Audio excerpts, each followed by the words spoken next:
bon, tous ceux qui sont en visio, vous m'entendez? Est-ce que vous me voyez? Oui. Oui, très bien. Je suis là. Oui. Ok, très bien. Alors, en salle à Marseille, on est en train de s'installer. Donc, laissez-nous encore 2-3 petites minutes. Les retardataires qui finissent le café. Et on va pouvoir démarrer.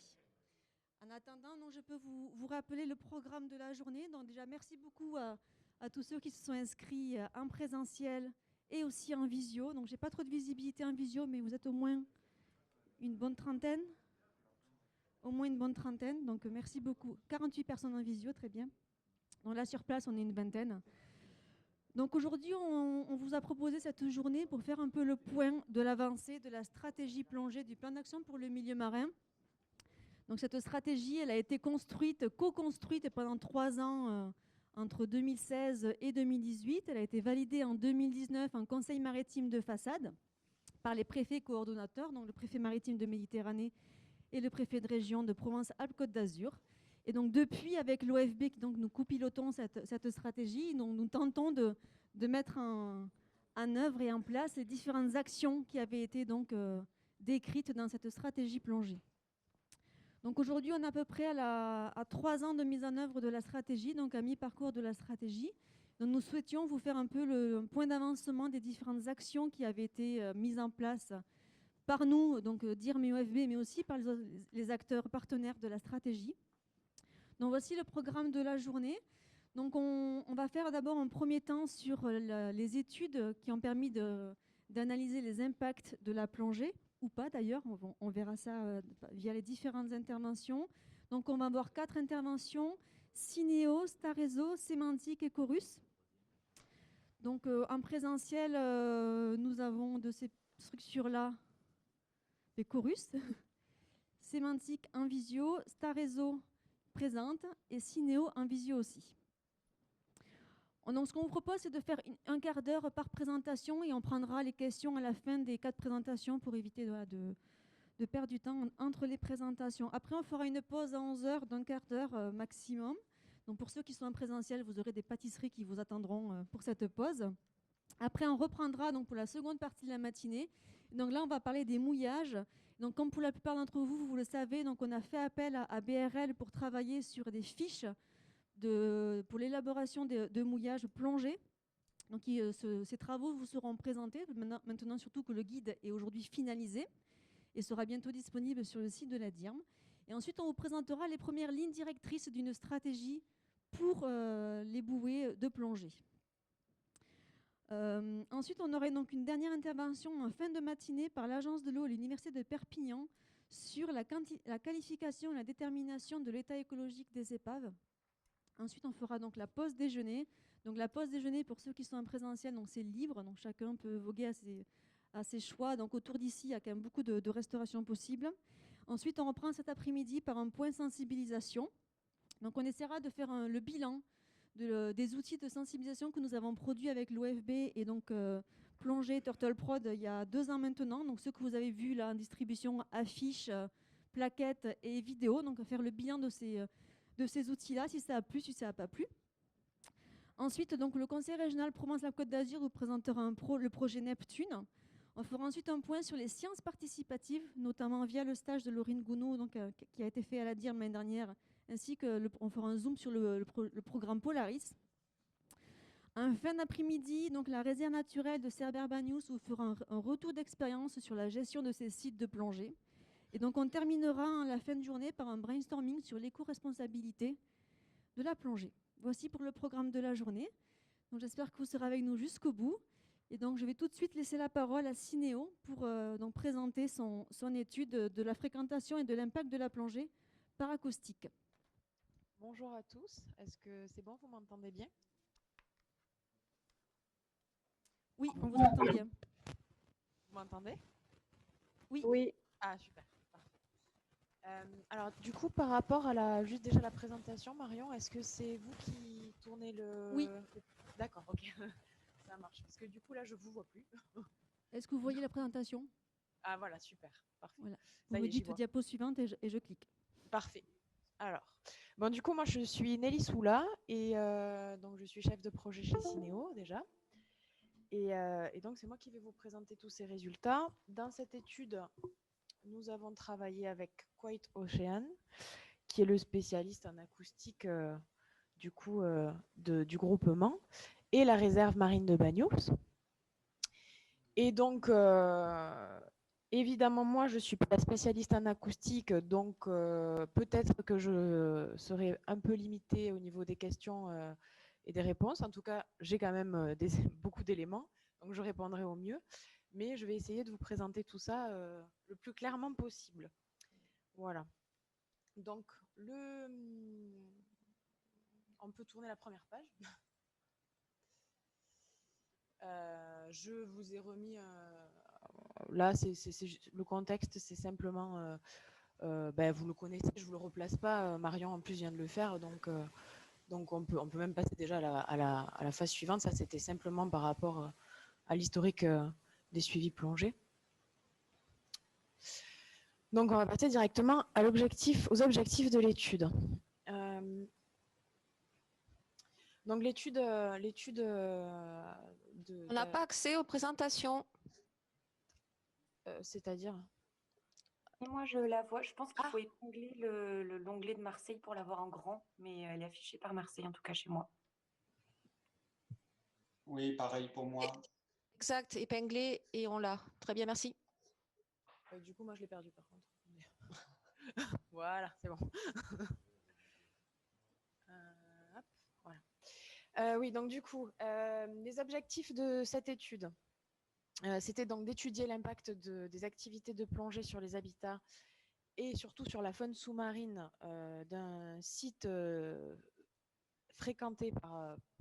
fortement fréquenté même par la plongée, à travers des méthodes acoustiques.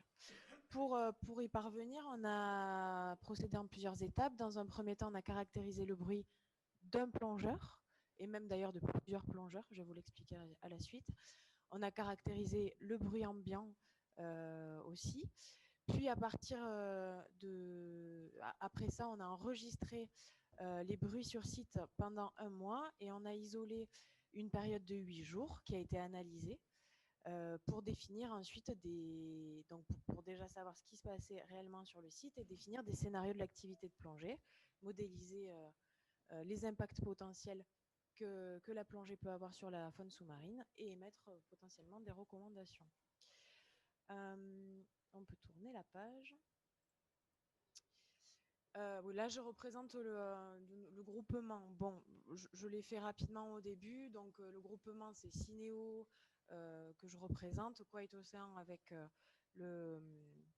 la spécialité acoustique. On peut tourner la page. Vous allez avoir la zone d'étude qui correspond à la réserve marine de Banyuls. On a principalement travaillé sur le site. Vous voyez ma souris? Ah non, vous voyez pas ma souris puisque je fais n'importe quoi. Pardon. Sur le site du Cap de l'Abeille, donc en orange sur la carte, en haut de la carte. On peut tourner la page. Oui, voilà. On a travaillé sur cette partie-là. Donc on peut passer à la diapo suivante. Et donc voilà, je vais passer directement à la méthodologie. Donc je vous ai découpé la méthodologie en d'abord mesure du signal acoustique d'un plongeur, ensuite bruit ambiant, ensuite modélisation, puis analyse. Donc premièrement, la caractérisation de la signature acoustique d'un plongeur. Donc comme vous pouvez le voir, on a fait ça sur 2 sites. Sur la carte, vous pouvez voir les sites, sur la carte à gauche. Il y a le site B11 et le site B21. B11 au nord de la réserve intégrale qui correspond vraiment au site d'étude par la suite. Donc on est au niveau du Cap l'Abeille. Et B21, c'est la zone de comparaison qui est donc au sud de la réserve intégrale, plutôt du coup vers, pour ceux qui connaissent la zone, vers le sentier sous-marin. Au large, un peu au large du sentier sous-marin. La procédure, ça a été la suivante. Sur chacun des sites, on a pris avec nous un enregistreur fixe qu'on a lesté et posé sur un point précis. Et puis, on a embarqué avec nous, du coup, des enregistreurs embarqués que le plongeur avait accrochés à lui. Vous pouvez le voir sur le schéma de la vue transversale. Vous avez le plongeur qui est sous l'eau et le plongeur qui est en surface. Celui qui est en surface, c'est le plongeur qui suit le plongeur qui est sous l'eau pour avoir sa localisation GPS. Celui qui est sous l'eau, il a son enregistreur qui pend, là, qui est accroché à lui, à sa stab, et qui pend à 1 mètre au-dessous de lui. Le plongeur part de l'enregistreur fixe. Il vient taper 2 coups sur l'enregistreur pour se faire entendre. Il part 50 mètres d'abord d'un côté. Là, vous pouvez le voir sur la vue du dessus qui est juste en dessous, du coup, de la vue transversale. Il part d'un côté, il fait 50 mètres. L'autre le suit au-dessus juste pour avoir sa position. Et il revient sur 50 mètres. Et pendant toute cette radiale-là, il est enregistré, son bruit est enregistré par l'enregistreur qu'il a sur lui, mais aussi par l'enregistreur fixe qui est au bout de la radiale. Bon, quand il revient à la radiale, il tape et il repart dans l'autre sens et il fait sa deuxième radiale. Ça a été fait avec un plongeur sous l'eau avec son enregistreur et 3 plongeurs sous l'eau avec leur enregistreur aussi pour voir s'il y avait une différence induite par la quantité de plongeurs dans la palanquée. Donc ça, c'est pour la méthode de mesure de la signature acoustique d'un plongeur. La diapo suivante, là, c'est la caractérisation du bruit ambiant. Donc ici, c'est la deuxième phase. Donc la caractérisation du bruit du plongeur nous permettra par la suite d'établir les gabarits. Une fois qu'on sait le bruit que fait un plongeur, ça nous permettra par la suite d'établir les gabarits et d'extrapoler sur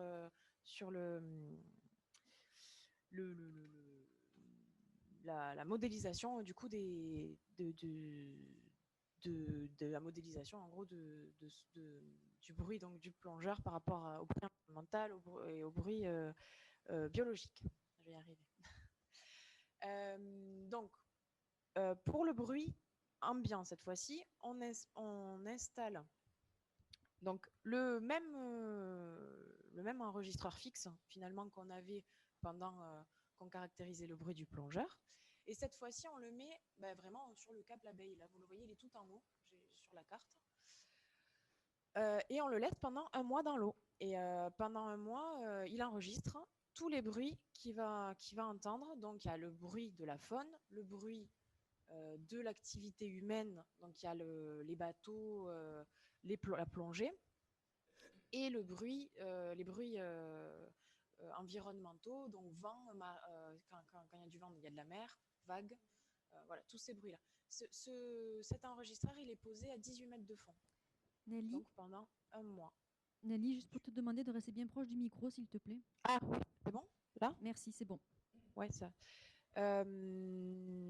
Donc voilà, il est posé à 18 mètres de fond pendant 1 mois du 7 juillet. Donc où la plongée bat son plein, on va dire, dans la réserve, du 7 juillet au 10 août, et c'était en 2020. On peut changer de diapo. Alors, là, c'est l'explication de la modélisation de l'activité de plongée à partir de ces données-là. Donc, ce système CONOPS, donc ça c'est un système utilisé par Kuwait Océan, du coup. Donc, c'est un système opérationnel global de prédiction du bruit anthropique qui va être construit à l'image d'un système de prévision météo, si vous voulez. Donc, il va combiner les données environnementales en temps réel qu'on a prises sur site, les informations humaines en temps réel. Il va coupler ça encore avec les mesures acoustiques qu'on fait du coup en temps réel. Donc, les informations visuelles, c'est la fréquentation qu'on a observée. Les informations humaines, oui, pardon. C'est la fréquentation qu'on a observée sur site. Et les mesures acoustiques, du coup, issues de ce récepteur fixe qu'on a mis pendant 1 mois. Il couple tout ça et à partir de tout ça, il va produire un champ acoustique sous-marin tridimensionnel qui va nous permettre d'établir des scénarios derrière. Donc, On peut tourner la diapo. Et donc, pour établir nos scénarios, il y a une analyse de l'effet du... à partir de ça, pardon, il y a une analyse de l'effet du bruit des plongeurs sur la faune sous-marine qui est réalisée. Donc cette analyse, on l'a fait sur une période de 8 jours. On ne la fait pas sur le mois entier.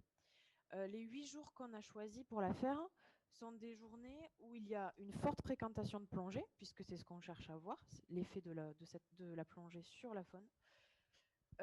Où il y a aussi du coup une météo variable, parce que ça nous permet de voir l'impact du coup des conditions, enfin, ça nous permet aussi de bien analyser les conditions environnementales. La semaine qu'on a choisie, c'est la semaine du 29 juillet au 5 août. Et cette semaine-là, on a eu une météo très favorable en début de semaine, avec une bonne activité de plongée. Au milieu de la semaine, il y a eu 3 jours de vent intense. Donc on a pu avoir les conditions météo qui ont été incluses dans la semaine. Et la fin de semaine est repartie sur des bonnes conditions favorables. Donc on a pu repartir sur une activité de plongée plus intense. Donc l'étude, on est allé un peu trop vite. Je suis toujours sur la phase précédente, mais en gros l'étude, voilà, pardon. L'étude qui a été faite à partir de ces données-là, c'est une étude qui est faite par un agent spécialisé dans un opérateur spécialiste de la bioacoustique, et il va analyser les données auditivement et visuellement, et ça va lui permettre de déterminer un paysage acoustique et de déterminer une classification des événements sonores observés. Donc la classification, c'est ce qui permet d'associer l'origine d'une émission d'un signal observé son origine, pardon, et de déterminer du coup si c'est un bruit biologique, un bruit anthropique, un bruit environnemental. Donc les activités biologiques qui ont été recensées sont confrontées à la présence des plongeurs par la suite sur le site, et ça nous permet de savoir s'il y a vraiment un impact du bruit de la plongée sur la faune. Donc c'est bon, on peut tourner la diapo. Donc ça, ce sont les premiers résultats. Donc les résultats, d'abord, de la signature acoustique d'un plongeur. Donc, on a deux graphes. Le premier, c'est le graphe issu des enregistrements de l'enregistreur fixe, donc celui qu'on avait posé. En jaune, les radiales de plongeur. En bleu, le bruit ambiant. Le bruit ambiant, il est en moyenne à 118 décibels, plus ou moins 2 décibels. C'est le bruit qui correspond au vent, aux vagues, voilà, aux bruits environnementaux. En rose, le bruit des plongeurs. Ce qu'on observe, c'est que déjà le maximum observé, c'est 140 décibels. Quand vous voyez des petits pics au-dessus des 140 décibels, ça c'est quand le plongeur revient de sa radiale et vient taper sur l'enregistreur pour préciser qu'il va repartir sur une autre radiale. Donc ça a été totalement occulté, dans l'analyse en tout cas, puisque c'est un bruit exceptionnel qui était là juste pour signaler l'action du plongeur. Donc finalement, le bruit maximum du plongeur, c'est 140 décibels. Et donc en moyenne, ce bruit-là, il est à 134 décibels. Ça a été confirmé par le graphe en dessous, qui est le graphe correspondant à l'hydrophone qui est sur le plongeur, qui l'emporte avec lui. Et cet hydrophone-là nous révèle en plus qu'il y ait un seul plongeur ou 3 plongeurs, la différence, on ne la voit pas en fait. Le bruit reste le même. On peut tourner la diapo. Donc finalement... 2 minutes. Oui, pardon. Ah oui, je suis allée un peu trop lentement, pardon. Donc ces résultats, ils nous montrent que le plongeur, sa perception, on l'a jusqu'à 50 mètres du radar, enfin du récepteur, pardon. Donc on va vraiment agir sur 50 mètres autour du récepteur. Et donc son bruit ambiant, c'est 134 décibels. On peut tourner la page. Donc là, on est sur le bruit ambiant. Le bruit ambiant, ce qu'on constate finalement, c'est que c'est qu'on a une différence jour-nuit.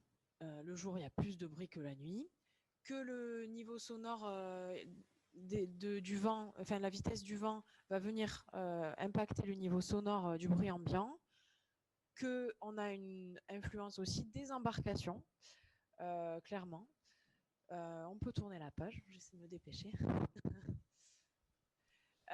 Et que du coup, donc voilà, les niveaux sonores du bruit ambiant médian, il est à 121 décibels. Et je rappelle que le plongeur était à 134. Le bruit maximum est en 149. On reste dans les mêmes tranches que le plongeur. Donc, et le bruit minimum à 115. On a une augmentation du niveau sonore, du niveau sonore pardon, de la faune durant les périodes nocturnes de plus de 2,8 décibels par rapport au jour, donc une intensité dans la faune de benthique notamment. Et il y a une forte dépendance du bruit ambiant à l'intensité du vent. Voilà. Et on a une faune benthique qui est présente, qui contribue fortement au bruit ambiant. On peut tourner la page. Donc ça, c'est la modélisation des bruits. Je me le mets parce que moi, je le vois un peu flou sur votre truc. Je me le remets pour clair. Hop. Voilà. Donc ici, c'est la modélisation du bruit ambiant.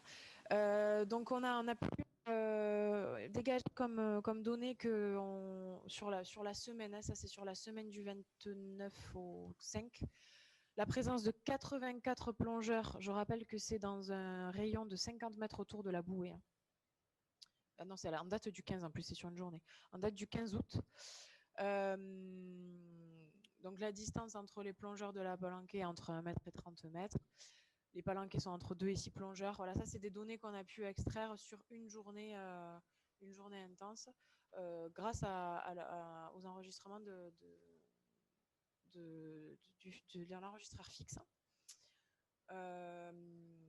Voilà, on peut tourner la page parce que le reste c'est plus intéressant et j'essaie d'aller sur, sur le plus intéressant.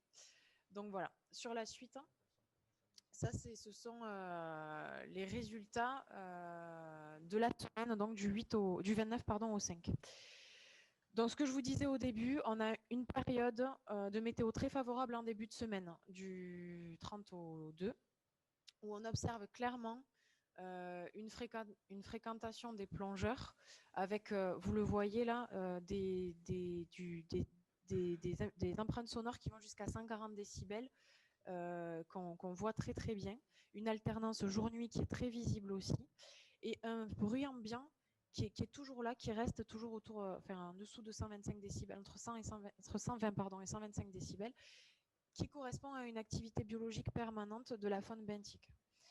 Il y a 3 jours de météo défavorable avec de forts coups de vent, où on a une baisse significative du passage des navires et des plongeurs. Et on a toujours ce bruit ambiant. Bon, il y a le vent hein, dans le bruit ambiant, évidemment. On voit des fois des choses des moments où ça monte un peu plus. Mais il y a toujours cette empreinte de la faune benthique, bien sûr, qui est toujours là, toujours de manière permanente. Voilà, on voit très bien les transitions jour-nuit et on voit très bien ces transitions entre météo au niveau de la présence des plongeurs et de leur absence, et aussi de la présence permanente de la faune benthique. On peut tourner la page. Ça, c'est on isole cette fois-ci une journée par exemple de grand beau, et on va isoler ensuite une journée de météo défavorable. Sur une journée de grand beau avec de la fréquentation des plongeurs, on vient observer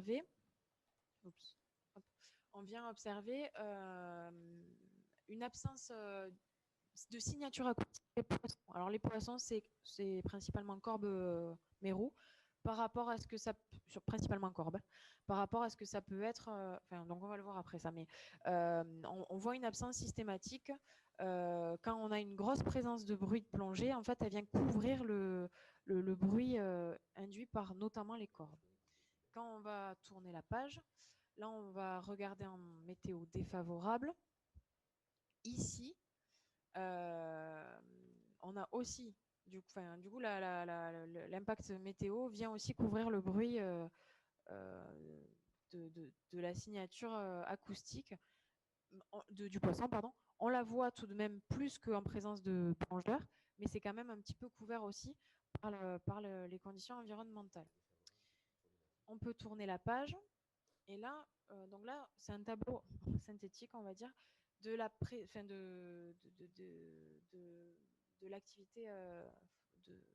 biologique. Est-ce que... Ouais, c'est bon. Donc, en conclusion de l'activité biologique, ce qu'on voit, c'est donc une omniprésence du benthos. Qu'il y ait de la plongée, qu'il n'y en ait pas avant, après, jour, nuit, météo favorable, défavorable, on aura toujours le benthos. C'était notre étude principale, le benthos, c'était ce qu'on cherchait à voir principalement. On observe aussi donc sur le corbe et le mérou, donc à chaque fois en haut vous voyez les périodes de présence.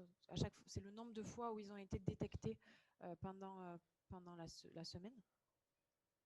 Donc le corbe, quand même, on a 378 présences, c'est beaucoup. Sur ce site-là, ils sont vus fréquemment par les plongeurs. Et le mérou, 20 périodes. Donc là, en dehors de l'activité des plongeurs, ils sont présents tout le temps. Et quand il y a l'activité des plongeurs, la présence de corbe devient erratique, la présence de mérou, on l'en voit moins. Alors après, le son des plongeurs peut couvrir aussi le son du mérou et du corbe, mais en tout cas, on entend plus les plongeurs quand ils sont là que les poissons. Après, on a aussi eu deux espèces indéterminées, donc des poissons aussi, mais on ne sait pas ce que c'est. Ils ont été très peu détectés, 7 périodes et 4 périodes.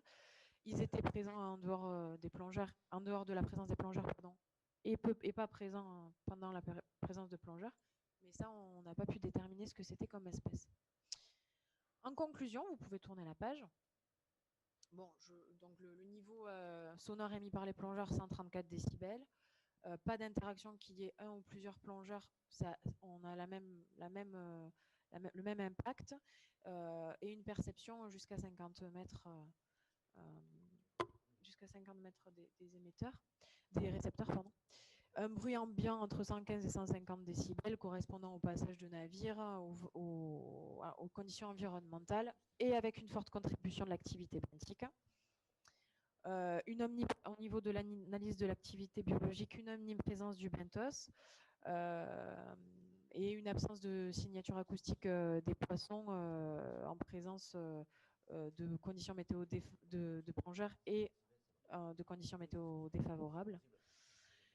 Et finalement, en recommandation, on pourrait imaginer réaliser une campagne spécifique de mesure avant la saison de plongée en période de météo favorable pour caractériser les périodes préférentielles d'émissions sonores des poissons dans une journée. Et ça permettrait de confirmer ou d'infirmer les résultats en fait obtenus lors de cette étude-là.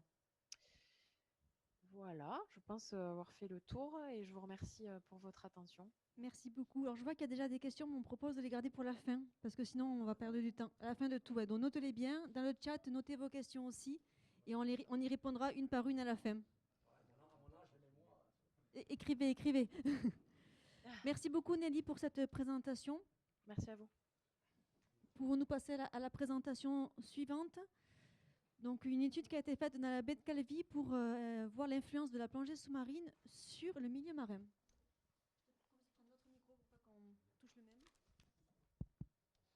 Je préfère être debout, assise devant l'écran à côté. Debout, très bien. Je te laisse la souris. Il marche? Vous m'entendez bien? En visio aussi?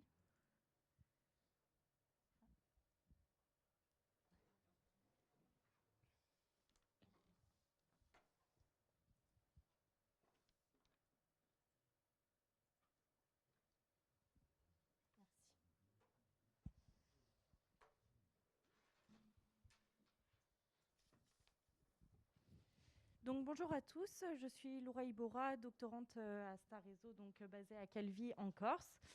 Et donc dans le cadre du PAM, on a effectué le projet Dive Impact en 2019 sur l'influence de la plongée sous-marine en baie de Calvi, projet que j'ai continué aussi en 2020 dans le cadre de mon doctorat. Donc c'est ce dont on va parler aujourd'hui. Donc, pour passer rapidement, juste un petit rappel, la baie de Calvi, donc c'est une baie de 22 km² qui est représentée par beaucoup de biocénoses marines différentes, que ce soit des herbiers à Posidonie, cimodocées, du coralligène, et donc qui induit une biodiversité importante. Elle est caractérisée par une saisonnalité marquée par la fréquentation et la population, puisqu'il y a à peu près 5 000 habitants en hiver à Calvi contre environ 60 000 en été, ce qui se traduit aussi dans les activités récréatives. Donc, pour recontextualiser un peu, je ne vais pas revenir longtemps dessus, mais voilà, dans la première étape de la stratégie plongée en 2016, il y avait eu un bilan des connaissances sur les impacts de l'activité. La baie de Calvi avait été identifiée comme un des points avec des enjeux majeurs, avec une priorisation élevée, c'est-à-dire on savait qu'elle était très fréquentée, mais avec peu de connaissances sur l'activité de plongée dans cette baie. Et je vous fais un petit focus sur la pointe de la Révélate, donc qui est une des pointes qui ferme la baie de Calvi, parce que c'est le site qu'on a particulièrement suivi dans le cadre de l'étude pour étudier le comportement des plongeurs et surtout le comportement des poissons face aux plongeurs.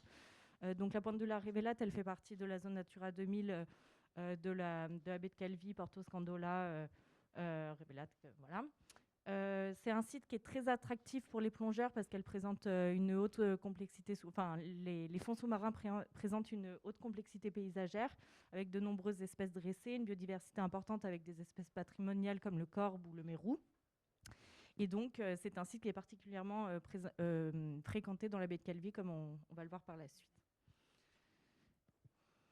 Alors, les objectifs du projet Dive Impact, c'était se découper en plusieurs points. Donc, en fait, on a travaillé en partenariat avec les clubs de plongée de Calvi et avec une association de sensibilisation locale qui s'appelle Isboulé-Gamard. Donc, l'objectif, c'était premièrement de caractériser l'activité de la plongée sous-marine, d'abord en identifiant quantitativement le nombre de plongeurs par jour sur l'ensemble des sites de la baie de Calvi. Ensuite, qualitativement, en étudiant le comportement des plongeurs. Identification des impacts des plongeurs, que ce soit positif ou négatif. Donc, on entend par là la réaction des plongeurs face aux poissons, l'inverse, la réaction des poissons face aux plongeurs, mais aussi le suivi gorgone. ça se pourrait aussi. Mais aussi les impacts positifs qu'il peut y avoir avec la contribution des plongeurs à la préservation de l'environnement, la sensibilisation des pratiquants. Et puis, le dernier point, c'était vraiment de développer la sensibilisation auprès des pratiquants grâce à l'association Isboulé-Gamard qui a tenu des stands du coup, durant les différents clubs de plongée de Calvi durant la saison 2019 et 2020. Donc, pour ce faire, premièrement, pour l'étude de la fréquentation et de la caractérisation de la pression, on a utilisé 2 outils complémentaires. D'abord, l'analyse des feuilles de sécurité de l'ensemble des clubs de Calvi. Donc, il y a 6 clubs, il y a 5 clubs et on a pris aussi les feuilles de sécurité de Star Réseau également, puisqu'on fait peu de plongée loisirs, mais on plonge également, donc on a compté les plongeurs aussi. Et en complément, on a suivi en particulier le site de la Révélate et donc on a posé une caméra à flanc de falaise au-dessus du site pour compléter les données des feuilles de sécurité, pour permettre de voir aussi les plongeurs indépendants ou les autres clubs qui peuvent venir de façon plus sporadique sur le site.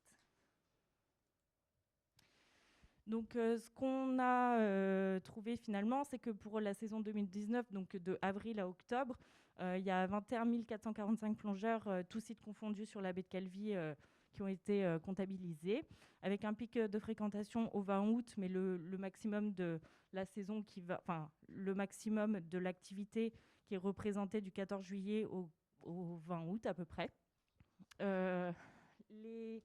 Les plongées de formation représentent environ 13% des plongeurs. Et finalement, les plongées qu'on voit le plus, ce sont les baptêmes, suivis des plongées de niveau 1, puis de niveau 2, de niveau 3, ainsi de suite. Donc finalement, il y a 19 sites qui ont été identifiés sur la baie de Calvi. Il y en a 14 qui sont représentés ici pour des questions de lisibilité.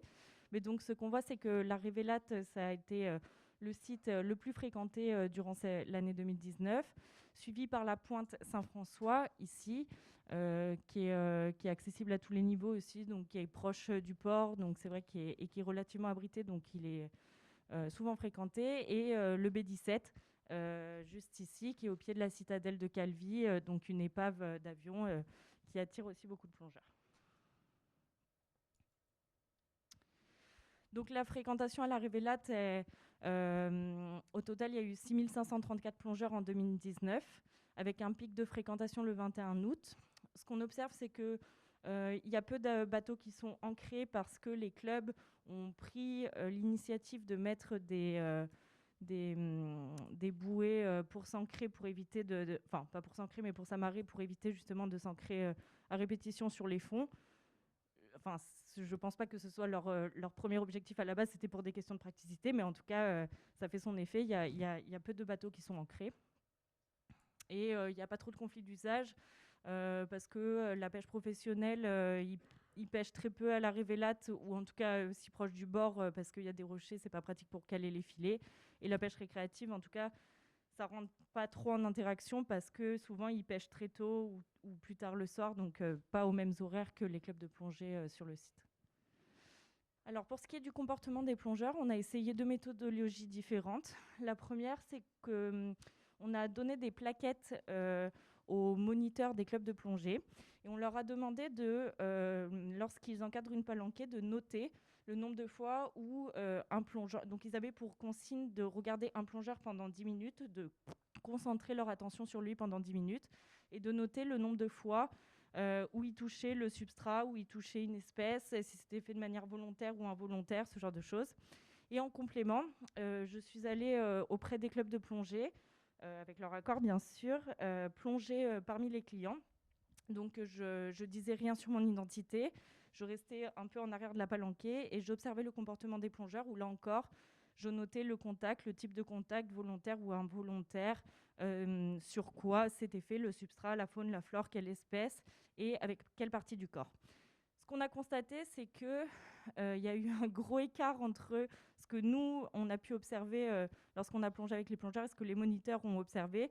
Moi, dans ce que j'ai observé, dans 85% des cas, il y avait des contacts, tandis que dans les clubs, seulement dans 40% des cas. Les clubs ont plus ou moins joué le jeu, mais en fait, ce qui se passe, c'est que c'est très compliqué pour eux en tant qu'encadrants de mettre leur attention pendant 10 minutes sur un plongeur parce qu'ils ont beaucoup d'autres choses à gérer. En plus, ils ne sont pas forcément bien placés dans la palanquée parce qu'ils sont devant les plongeurs, tandis que moi, j'avais une position à l'arrière, donc avec vraiment une meilleure vue. Donc finalement, on a choisi de tenir compte uniquement des observations que nous avons réalisées. Donc en moyenne, ce qu'on a constaté, c'est qu'un plongeur a 9 contacts avec le milieu marin par tranche de 10 minutes, avec une alternance volontaire, involontaire, et surtout les deux. Majoritairement des contacts avec le substrat, dans 77% des cas. Les contacts involontaires sont majoritairement causés par les palmes et les contacts volontaires par les mains. Et on a relevé peu de contacts avec la faune, mais c'est vrai que ça, c'est difficile à recenser exhaustivement, étant donné que quand il touche le substrat, on a du mal à voir si, à ce moment-là, il touche aussi un nudibranche ou une gorgone ou ce genre de choses. Et une photo assez représentative d'un plongeur en pleine action de photographie qui se sert du substrat comme support. Donc en complément, on a à l'issue de la plongée où j'ai observé les plongeurs, je suis allée faire un questionnaire auprès des plongeurs pour leur demander leur niveau d'expérience, le nombre de plongées qu'ils ont à leur actif, la dernière fois qu'ils ont plongé, et après tout un tas de données sociologiques, donc leur âge, ce genre de choses, s'ils pratiquent la photographie, etc. Donc ce qu'on a constaté, c'est que d'abord, les plongeurs qui ont une bonne expérience, une bonne flottabilité et avec un appareil photo sont ceux qui vont avoir le plus de contact avec le substrat de manière volontaire. Et à l'inverse, les plongeurs avec peu d'expérience, une flottabilité donc moyenne, souvent c'est assez corrélé, et sans appareil photo, eux en l'occurrence, ce seront eux qui auront le plus de contact avec le substrat, mais eux de manière involontaire. Donc pour ce qui est des suivis ichthyologiques, on a procédé selon 3 méthodologies. La première, ça a été des comptages de poissons sur des transects et des points fixes. qu'on a réalisé avant l'arrivée des clubs de plongée sur le site de la Révélate. Donc en général, on a fait le premier comptage de 7h30 à 8h15 environ, juste avant que les clubs arrivent. Et on a renouvelé le comptage juste après que les premières palanquées des clubs soient passées, donc de 9h à 9h45, quelque chose comme ça. Ensuite, en complément, on a fait une étude comportementale du mérou brun face aux plongeurs. Donc à chaque fois qu'on a observé un individu de mérou, on a noté leur réaction face aux plongeurs ou face à nous, suivant 5 typologies: la fuite proche, la fuite lointaine, l'indifférence, l'attraction ou l'observation et changement de position de l'individu, mais sans fuite. Et enfin, on a posé une caméra 360 sur le site de la Révélate qu'on a laissé avant, pendant et après l'arrivée des plongeurs sur le site afin d'analyser le comportement des mérous et des dentis principalement. Alors finalement, ce qu'on observe, c'est que pour la plupart des espèces, il n'y a pas de différence significative au niveau des indices de diversité qu'on a calculés par rapport à avant, après le passage des plongeurs. Il n'y a pas non plus de différence au niveau de l'abondance totale quand on cumule toutes les espèces confondues, avant et après le passage des plongeurs. Par contre, on a observé des différences significatives pour certaines espèces, et surtout pour 3 espèces.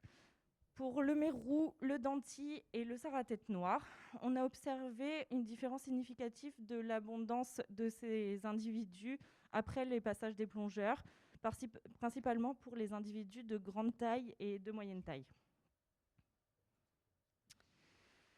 Concernant l'étude comportementale du mérou, ce qu'on observe, c'est que plus les individus sont grands, plus ils vont être méfiants face aux plongeurs. Donc les grands individus supérieurs à 70 cm vont être méfiants, changent de position ou alors observent pour se préparer potentiellement à une fuite qui est plutôt lointaine. Par contre, les moyens individus seront caractérisés plus par une indifférence ou alors une fuite proche.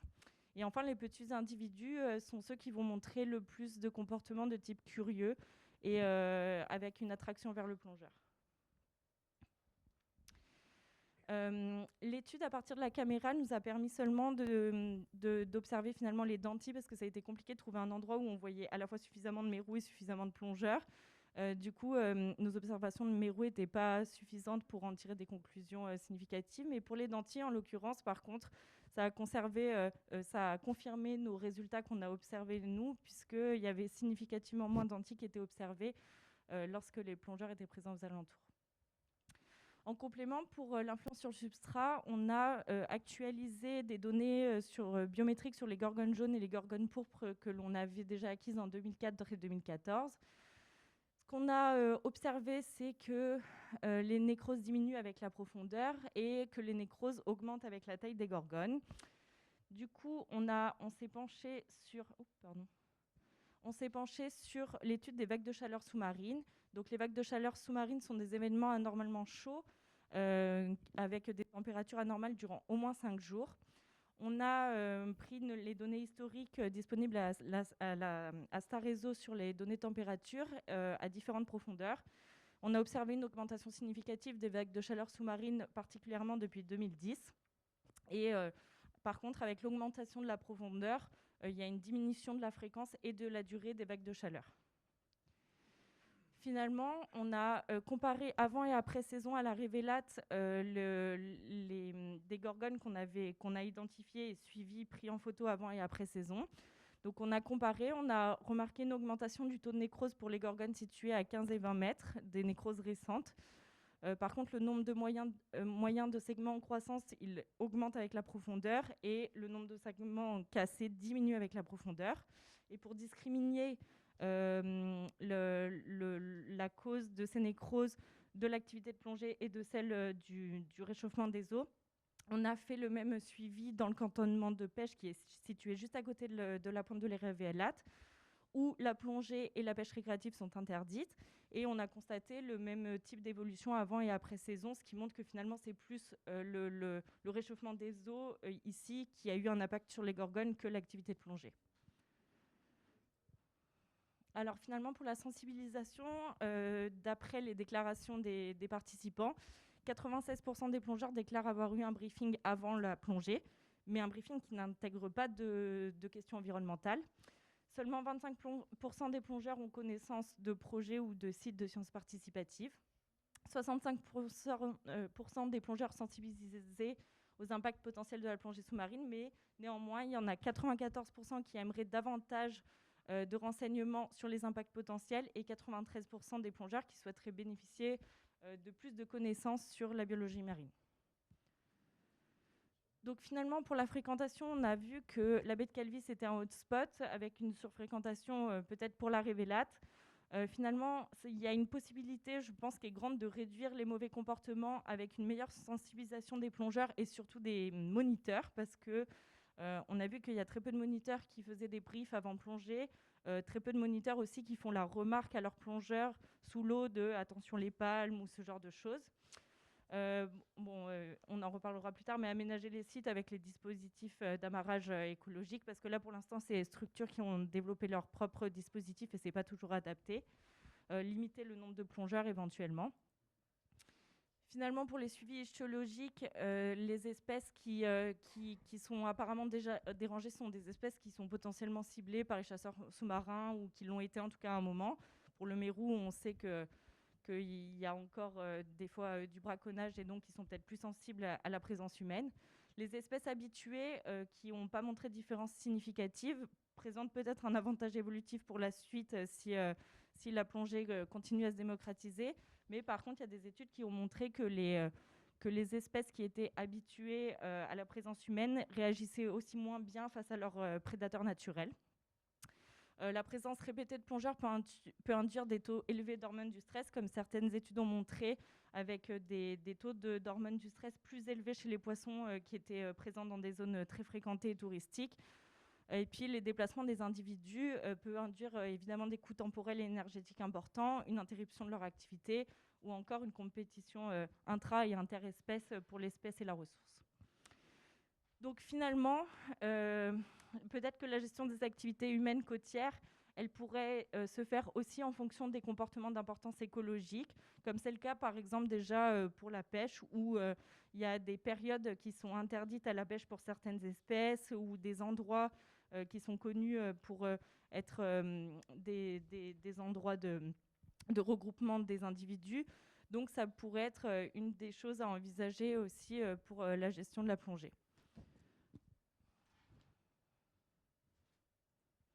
Merci. Merci beaucoup pour cette présentation très claire. Gardez vos questions pour tout à l'heure. On peut poursuivre les présentations. Donc cette fois-ci, c'est Claire Noël de Sémantique. Oui, bonjour. Qui fait la présentation. Alors Claire, tu souhaitais présenter depuis ton écran. Oui, je souhaitais partager depuis mon écran parce que j'ai pas mal d'animations. Est-ce que c'est bien possible? Non, c'est pas possible. Du coup, je m'en occupe. Oh là, ça va être très compliqué. Alors, vu qu'on a un système, on enregistre en même temps. Alors, attends. Où est-ce qu'ils sont? Journée plongée. On m'avait dit que c'était possible pourtant. Oui, parce que du coup, il y a plein de choses que je ne vais pas pouvoir montrer. Et en particulier des enchaînements. Non, parce qu'ils font appel à autre chose qu'un PowerPoint. Ah. Mais ça va pas être... Désolée, j'avais pas en tête que... Il y avait des animations sur des domaines externes. Désolée Claire, on ne peut pas faire mieux. Je clique pour toi. Bon, Marion, tu vas cliquer beaucoup. Pas de souci, je suis prête. Alors attends, je me reconfigure du coup. Un instant.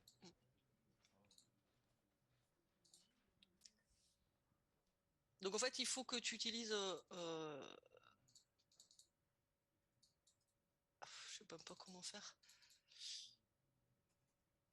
Et, par contre, excuse-moi, tu me vois, moi, en cas? Non. Parce que du coup, tu préfères comme moi? Moi, je ne vois que le PowerPoint, là. Bon, donc il faut que tu prennes le clavier flèche. Et on essaye de faire ensemble du mieux qu'on peut. Oui. Voilà, donc moi je suis Claire Noël, je suis docteur ingénieur et directeur scientifique de Sémantique et nous avons travaillé à plusieurs sur ce travail et donc là tu peux cliquer je voudrais associer mes collègues de sémantique sur cette étude, mes collègues de Carte Océan, l'association, Pierre Boisserie de l'Agence de l'eau, et puis Marine Le Tortroy pour la partie application perspective et surtout modélisation 3D des sites de plongée. Donc la question qui nous est posée ici, c'est d'estimer la capacité de charge des hotspots de biodiversité. Donc on a plusieurs thématiques. Dans un premier temps, on collecte les données, toutes les données qu'on peut trouver. Dans un deuxième temps, on va proposer une méthodologie pour l'estimation de la capacité de charge physique. Ensuite, on va reprendre ça dans un contexte plus général, avec une approche conceptuelle, et on va mettre en contexte le développement durable. Et ensuite, on va travailler à chercher une corrélation entre l'état de vitalité des sites de plongée et la fréquentation des plongeurs sur les données dont on dispose. Alors la phase 1 a consisté à faire un recueil, une liste, essayer de voir un petit peu tout ce qui existait comme données. Et en particulier, on a constitué une base de données des sites de plongée, des clubs, des cales de mise à l'eau pour la partie pression. Donc évidemment, on a consulté toute la biblio existante. Et la BDD, tu peux cliquer. Voilà, la BDD comporte actuellement 750 sites. Elle décrit non seulement les sites, leurs noms, mais aussi elle décrit les espèces qu'on a pu trouver sur le site, ou toutes les informations relatives aux espèces, aux biocénoses, au courant, au vent. On a fait des statistiques aussi de secteurs de protection, de météo, le type de plongée, etc. On a aussi cherché à toutes les données qui existaient, qui permettaient de décrire la topographie des sites. Donc déjà, nous, on a un certain nombre de données. Là, on doit être sur la page d'après, Marion. Puisqu'on édite, Sémantique édite des données depuis 2004. On n'en a malheureusement pas assez pour travailler, mais on a regardé aussi si on pouvait travailler avec des ordres de grandeur. On a aussi cherché comment on pouvait en récupérer pour pas cher, et, parmi les existantes, et en particulier, donc diapositive suivante, on a regardé si on était capable d'extraire des données LIDAR, des données sympas, et en effet, regardez ici, c'est une plongée, deuxième, encore un clic, une plongée qui est la Grande Vallée, donc dans le golfe de Valenco, et effectivement, on arrive non seulement à donner des informations topographiques, y compris à des profondeurs qui vont au-delà de 40 mètres, et sur la partie droite, en travaillant sur la pente, on peut donner des probabilités de présence d'habitats coralligènes, ce qui est assez sympathique pour aller augmenter nos informations, on va dire, typologiques et biocénotiques des sites de plongée. Diapositive suivante, voilà sur une image une illustration des données qui sont actuellement disponibles dans notre base de données. Clic. Donc on a 750 sites, à peu près clic 180 clubs, encore clic 160 cales. Et la complétion de ces données, de cette base de données est en cours, et on a mis en évidence le besoin crucial de données de fréquentation. Alors on sait qu'il y a des applications qui sont en cours, on sait qu'il y a des gens qui travaillent dessus, mais là on a vraiment eu du mal là-dessus. Et donc tu peux cliquer, Marion, et le besoin de données 3D.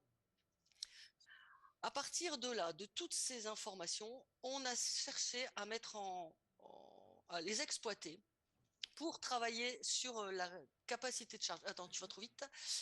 Et pour faire ça, on se place dans une approche physique. On cherche à définir le nombre de plongeurs qu'un site est raisonnablement capable d'accueillir. Voilà. Et dans raisonnablement, comment l'interpréter? Du coup, on s'est dit, on va décliner le concept du développement durable. Donc, avec les 3 cercles que vous connaissez bien, hein, préserver l'environnement, l'aspect social, l'aspect économique. Et la question, donc, clic. La question, c'est comment trouver un nombre, une quantité qui permette de rester dans le cadre du développement durable. Donc là, on a, compte tenu de nos compétences, on va dire, à sémantique, puisqu'on est, nous, certes, on est docteur, ingénieur, spécialisé en cartographie, en monitoring de l'environnement marin, notamment par des méthodes acoustiques, mais on est aussi tous passionnés de plongée, de loisirs, on est tous plongeurs pros, On est brevet d'État, moniteurs fédéraux, on a tenu des clubs de plongée, on est capitaine de sang. Donc on connaît aussi, non pas simplement la partie cartographie 3D, mais l'activité de plongée. On a pas mal d'amis qui ont des clubs, on les a interrogés et on a essayé, donc clic, de réfléchir à ce que pouvait être la plongée durable. Donc la plongée dans une réserve sans ancrage, ouais, c'est bien, avec ancrage, pardon. C'est pas trop, c'est bien pour le, on va dire pour le plongeur, parce que du coup il va pouvoir plonger un peu où il veut dans la réserve, mais il va abîmer les fonds. Par contre, s'il plonge sur un anneau, c'est cool pour l'environnement, mais du coup souvent il y a quand même beaucoup de bateaux qui s'y mettent et un espace qui est saturé en plongeurs. Si on va de façon un peu lointaine, c'est un peu embêtant parce qu'on déleste, mais économiquement, c'est compliqué pour les clubs. Ils sont obligés de diminuer le nombre de rotations, du coup, activité non pérenne, bon, etc. On a imaginé, là j'en ai représenté 4, un certain nombre de cas. Et puis, en discutant, finalement, on a trouvé que la clé d'entrée, ça allait peut-être de travailler sur cet aspect-là, de préserver, donc espace pour chacun, de préserver un espace qu'on a appelé Mont Bleu. Donc la diapo suivante, elle présente un peu cet aspect-là. Donc en fait, notre clé d'entrée, c'est ça. Le plongeur, quand il en est là, il n'est pas bien. D'abord, ça va pas être sympa pour lui. Donc déjà, l'activité, elle va pas être économiquement viable. Et puis ça, pour l'environnement, c'est sûr que ça va quand même peut-être poser un problème. Donc clé d'entrée. Donc nous, clic, on essaye de définir, de définir un espace pour chacun. Et cet espace, on l'a appelé Mont Bleu. Et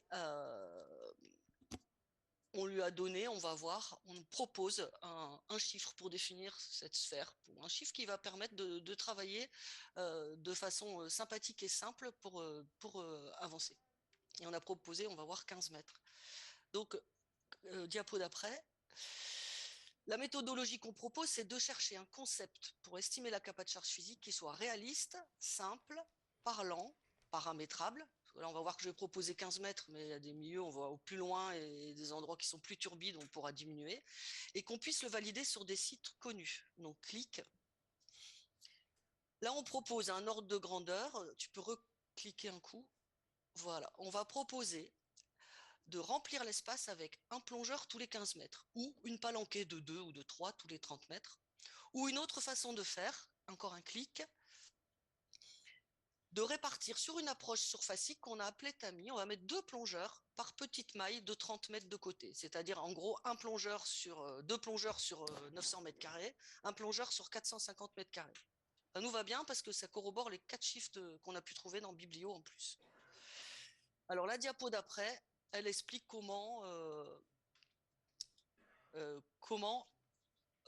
sur la partie gauche, comment on a réparti les plongeurs, donc en disposant un chapelet de plongeurs sur le pourtour de la pierre, en gros, et en surface.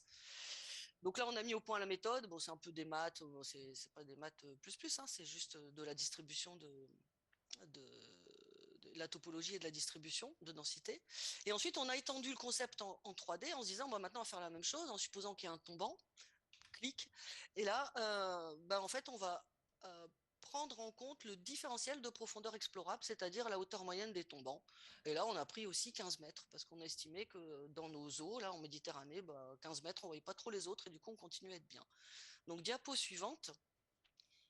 En biblio, les rares chiffres qu'on ait pu trouver, donc sur les îles Médès par exemple, ils ont sorti des chiffres empiriques et ils donnent 478 mètres carrés par plongeur, donc ça correspond bien à nos 15 mètres, on trouve ça assez sympa. Et puis pareil après pour l'autre site, c'est des mers à récifs coralliens, donc là on est plus sur une approche tombant, donc c'est un petit peu différent mais ça reste cohérent. Donc diapo d'après.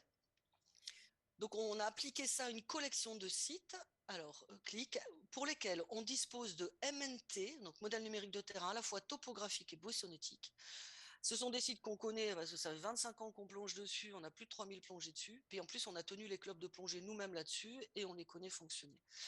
Donc la diapo d'après présente le résultat. Donc on est sur la Ciotat, c'est l'île verte. Et là on a des gros chiffres qui apparaissent, 41, donc c'est le nombre de plongeurs que sort notre algorithme là, sur la grotte Agabi, 84 sur la balise, etc. sur les pierres du large.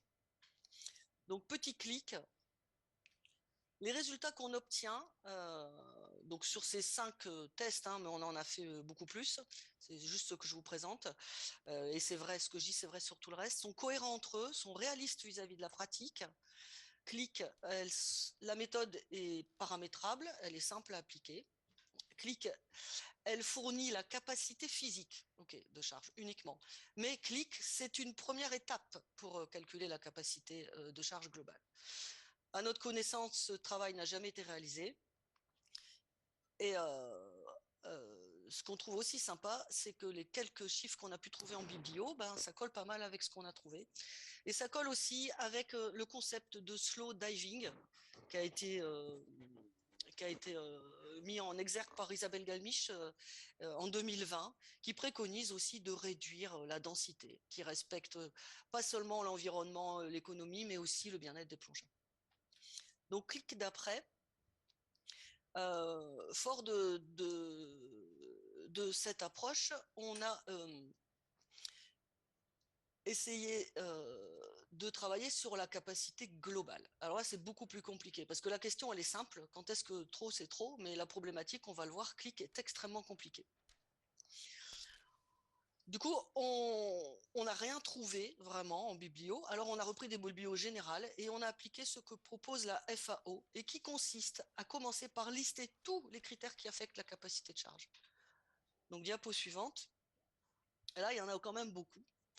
Alors, normalement, on travaille déjà sur tout ce qui concerne l'état. C'est la partie, on va dire, l'état du site. C'est la partie qui est dans un rectangle vert, qui en plus correspond à la partie environnementale, description physique, description écologique. La partie à gauche est en bleu qui décrit les pressions, donc toute la partie qui est reliée à l'économie, la fréquentation, l'activité. Ensuite, toute la partie que j'ai mis à droite et en jaune, la partie sociale. Et là, on retrouve les 3 couleurs du fameux diagramme de Venn. Et puis la partie impact. Et on a essayé de donner des liens entre les différents critères. Et on se rend compte que c'est extrêmement compliqué. Donc, diapo d'après. Voilà. Et quand on a regardé, fait un état de ce qui était mesurable, non mesurable, absolu, empirique, estimable, déductible, calculable, c'est ce qu'on a mis en violet. Ensuite, quand on a, petit clic, je crois, non, alors, lorsqu'on a listé, non, arrière, lorsqu'on a listé, voilà, bon, c'est pas grave. Laisse comme ça, Marion, c'est pas grave. Lorsqu'on a listé, ici on liste les priorités, c'est-à-dire, ça, ce sont tous les critères. Je pense que c'est assez exhaustif, mais on va peut-être encore en retrouver. Hein. Mais là, on liste ceux qui sont les primordiaux. Et il sort, bon, évidemment, la taille et l'espace de la pierre. Il sort son état de conservation, il sort la fréquentation. Et après, il y a tous les autres qui sortent en orange et en vert qui sont moins on va dire, prioritaires. Donc, on sait focaliser sur les prioritaires. Et dans un premier temps, on s'occupe du rectangle en haut et alors je ne sais pas pourquoi, et sur le rectangle en haut, on a défini la capacité de charge physique. C'est la première phase de l'étude. Et dans la deuxième phase de l'étude que je vais vous présenter maintenant, on essaye de chercher un lien, une corrélation entre les données de fréquentation, on va voir, on n'en a pas beaucoup, et les états de conservation dont on dispose aujourd'hui. Donc, diapo d'après. Je clique et je te dis 3 minutes. Ouais. Ça va être chaud, hein, mais moi j'ai perdu du temps là. Pas de ma faute. Donc, comment on fait? Pour les états, on prend les travaux d'Andromède et de Chorus, Ricor et Calme. Pour la fréquentation, on n'avait pas de données, donc on prend les travaux de la DIRM et de l'AFB et on récupère qui ont estimé des fréquentations d'après entretien avec les acteurs. Clic, diapo d'après. Voilà, donc là, on a trouvé parmi toutes les données 11 sites qui étaient à la fois des sites de plongée, donc les noms des spots sont représentés, ainsi que les indices de fréquentation et les états écologiques, état de fonctionnement, état de pression. Et là, on réalise que sur les sites qui sont très fréquentés, une grosse partie sont d'ailleurs des sites très emblématiques et leurs états écologiques sont excellents. D'autre part, on essaye de tracer, ce sont les courbes qui sont à gauche, les états écologiques en fonction de l'indice de fréquentation, pareil pour état de fonctionnement, enfin pour les 3 états. Et la conclusion, on n'arrive pas à mettre en évidence de lien entre les états et le nombre de plongeurs. Il n'y a pas de pente décroissante. Diapo d'après. Du coup, on a regardé ce qui se passait au niveau acoustique. Il nous reste 5 points, clic. Et là, de la même façon, on n'arrive pas à mettre une relation entre l'état acoustique et l'indice de fréquentation. Donc, en conclusion de cette partie-là, pour nous, c'est pas possible de mettre en évidence une corrélation entre l'un de ces états et la fréquentation. Donc, c'est peut-être que l'impact des plongeurs est ponctuel et peu significatif, et peut-être qu'il ne met pas en cause la fonctionnalité du milieu, on n'en sait rien. Peut-être que le coralligène est résilient, que quelques gorgones sont abîmées par les plongeurs et ne détruisent ni les habitats ni les habitants, on ne sait pas. On remarque le lien entre la production sonore et la présence des plongeurs. L'état acoustique, s'il met clairement en évidence un lien entre l'altération de la fonction écologique et la pression de pêche.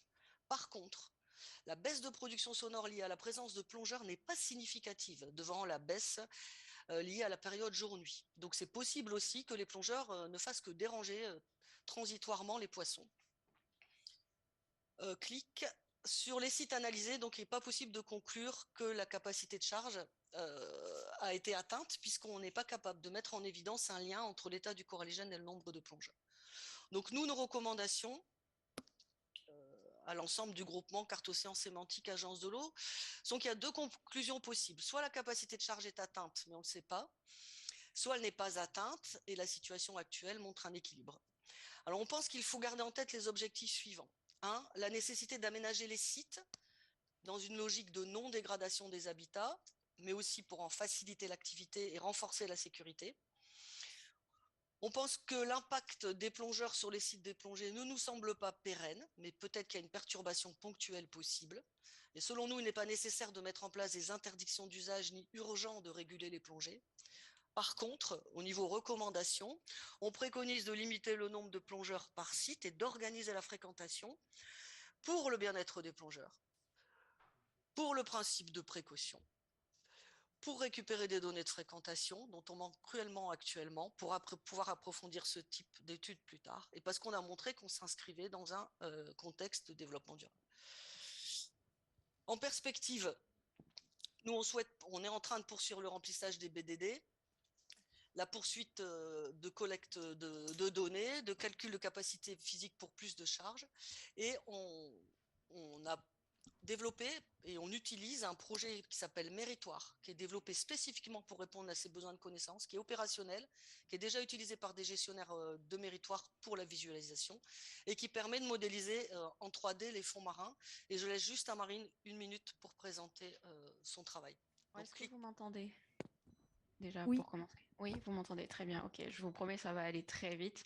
Donc, Méritoire, c'est la plateforme de modélisation 3D des fonds marins. Un jour, ça sera une application mobile. Diapo suivante, Marion, s'il te plaît. Donc, on l'a vu avec Claire, le rendu qu'on avait en 2004. Aujourd'hui, depuis 2020, en tout cas, on est sur une autre technologie. Pardon? Non.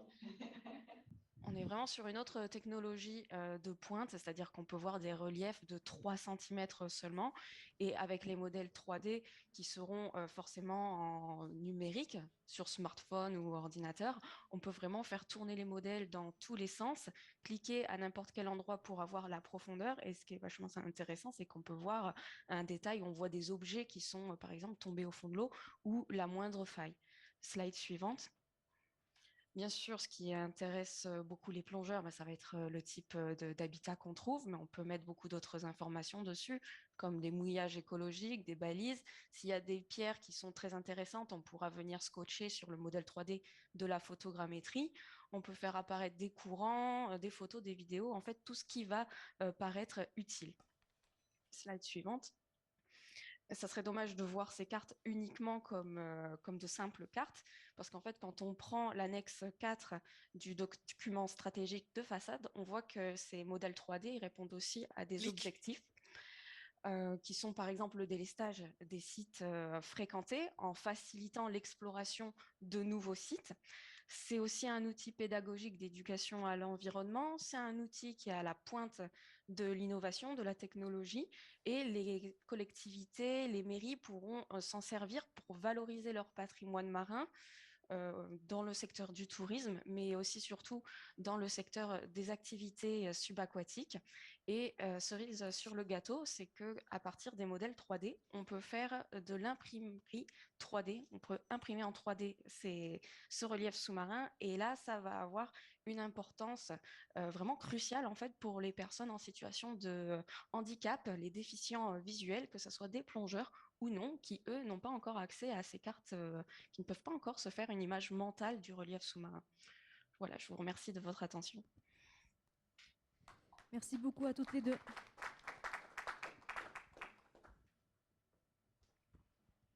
Cédric, c'est à toi.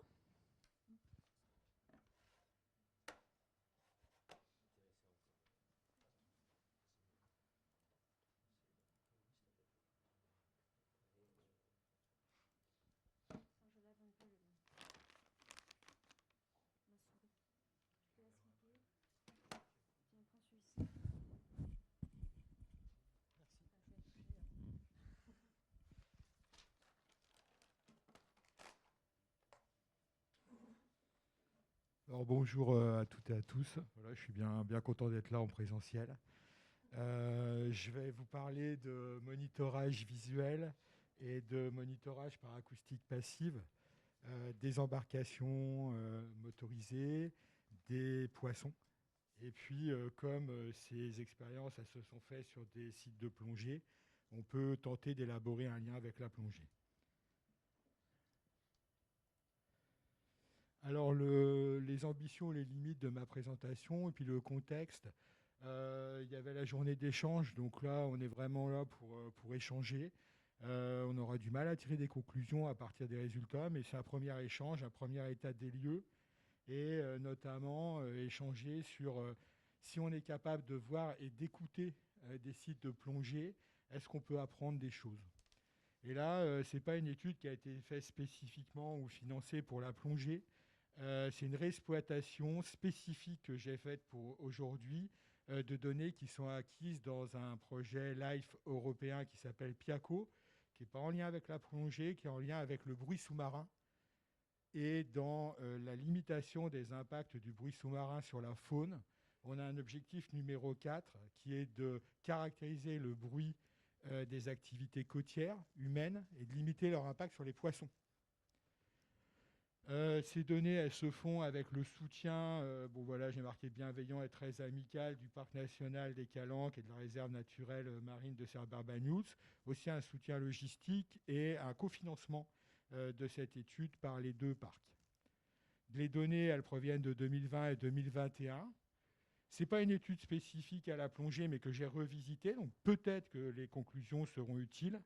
Et puis, ça fait suite à un premier séminaire qu'on avait eu en février 2021.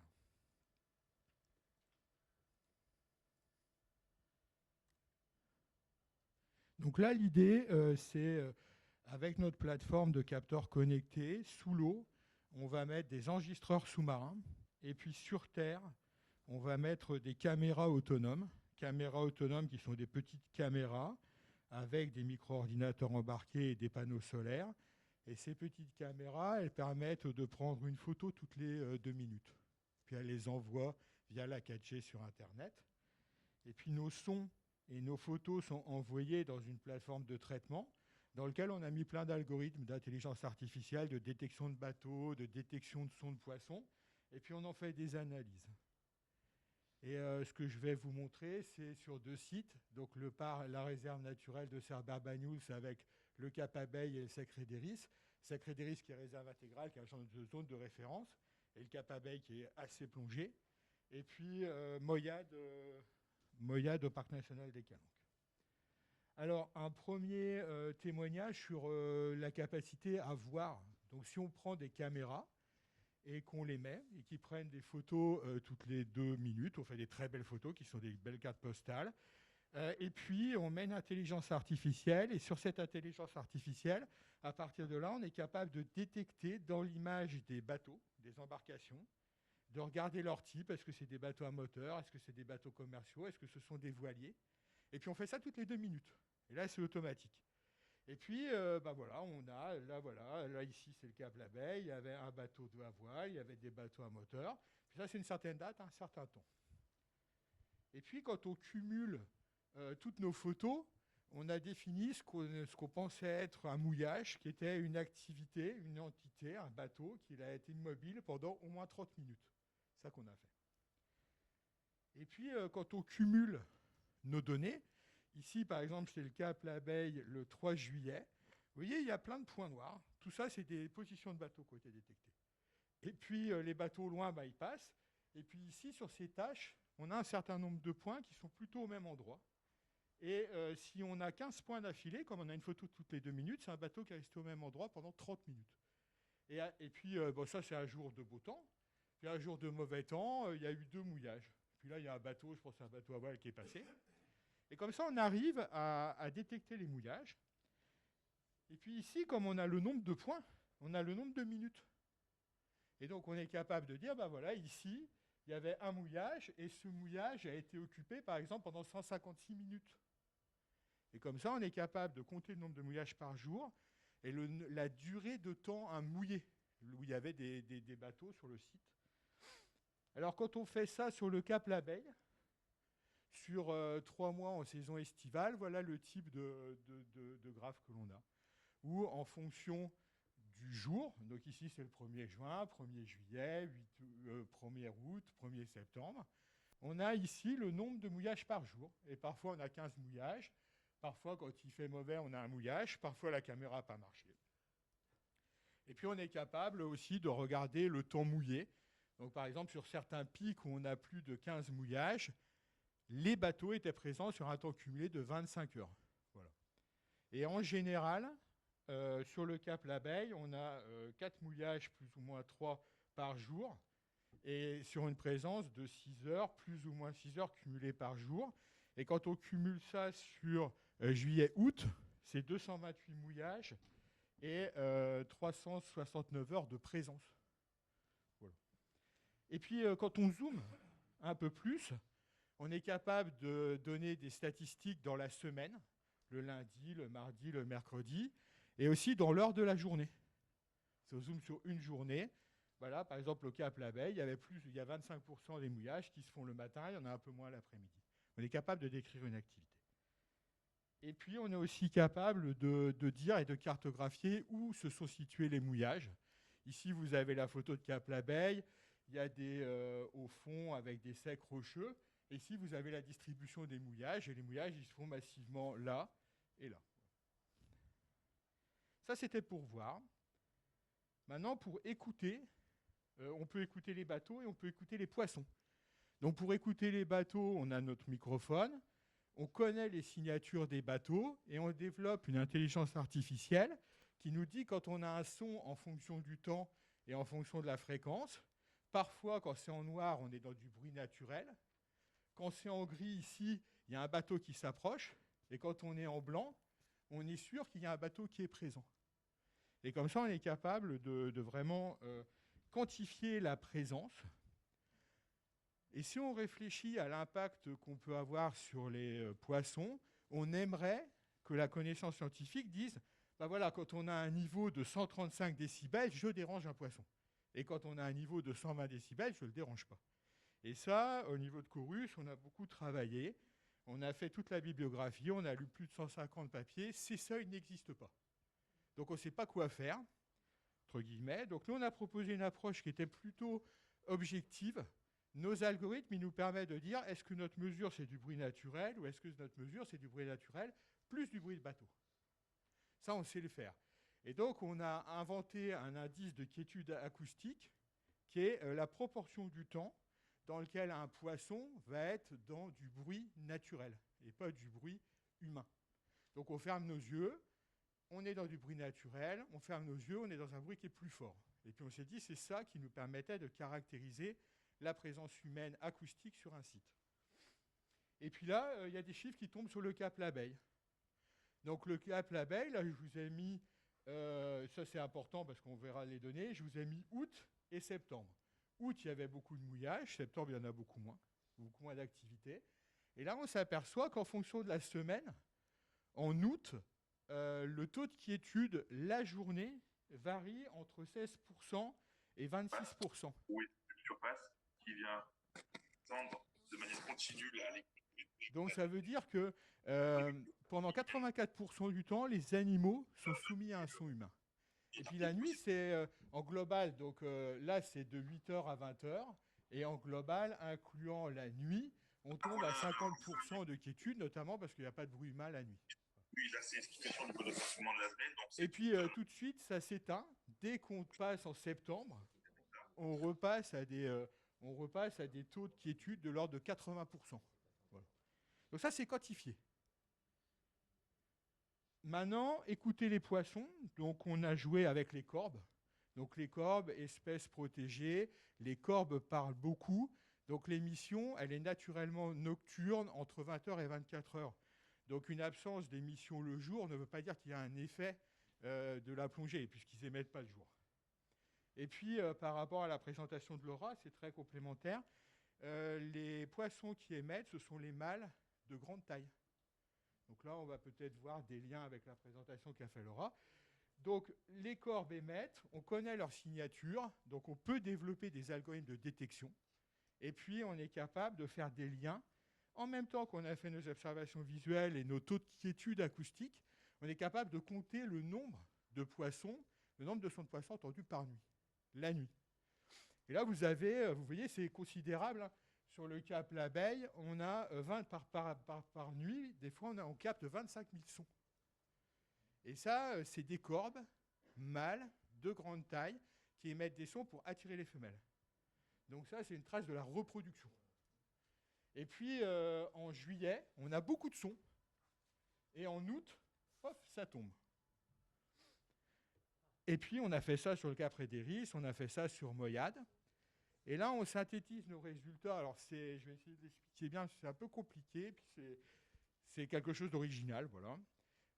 On a proposé une matrice de sensibilité du corbe par rapport au bruit. Donc ici, en horizontal, j'ai le score des poissons. Donc quand il y a beaucoup de sons de poissons, on a une bonne note, on a 5 sur 20, 5 sur 10. Et quand il n'y a pas du tout de sons de poissons, on a 0. Et puis ici, on a le score acoustique des bateaux. Donc quand on a 0, on a très très peu de quiétude acoustique. Et quand on a une note de 5, on a beaucoup de quiétude acoustique. Et là, on va regarder la courbe bleue. Donc c'est Cap L'Abeille. Le Cap L'Abeille en juillet. Donc ici, la courbe bleue, c'est les différentes semaines de juillet. On avait un très bon score poisson, avec beaucoup de sons, tout à l'heure 25 000 sons par nuit. Et puis, le taux de quiétude acoustique était moyen. On a un taux de quiétude acoustique de 50%. Et si on prend le Cap L'Abeille de juillet et qu'on regarde en août, tout à l'heure, on avait un taux de quiétude qui était de l'ordre de 14%. Donc là, il y a beaucoup d'activité sonore. La note est mauvaise et les sons de poisson ont chuté. Donc on a un constat que sur notre point de mesure, il y a une augmentation du bruit la journée et une chute de l'activité sonore des poissons la nuit. Et ce qui est intéressant, c'est de comparer le Cap L'Abeille au mois d'août avec le Sec Rédéris au mois d'août, qui est la réserve intégrale.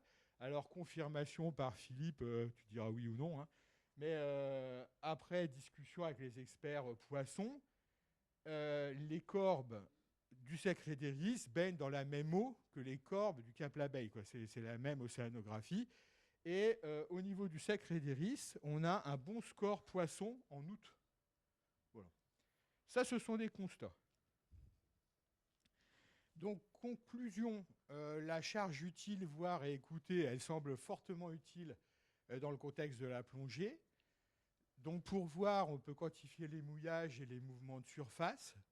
Quand on écoute le bruit ambiant, enfin le bruit des bateaux, on a les effets par transit et par manœuvre. On est capable de trouver un taux de quiétude acoustique. Le bruit des poissons, ça nous dit présence, absence et fonctionnalité. Et puis la matrice de sensibilité, c'est vers des effets sonores sur les fonctionnalités. Donc ce que je vous ai montré, ce n'est pas des conclusions définitives, c'est des illustrations et un témoignage. Et Frédéric m'a demandé à penser à des perspectives. Donc aujourd'hui, de manière volontariste, on a fait, j'estime, un tiers du travail. Après, le deuxième tiers en perspective, ce serait de consolider ce type d'observation, de constat. Est-ce que ça se répète dans le temps? Là, on l'a observé une année. Le répéter. Et cette courbe-là, elle est cohérente avec la présentation de Laura. Elle ne s'oppose pas avec la présentation que Claire vient de faire. Claire a dit, globalement, il n'y a pas d'effet sur les poissons. Et là, nous, on regarde une espèce, le corbe, pour une fonctionnalité, la reproduction. Et Laura, pour d'autres espèces, a montré que les grands individus étaient dérangés potentiellement. Ben là, on parle de dérangement de grands individus. Donc, pour le corbe.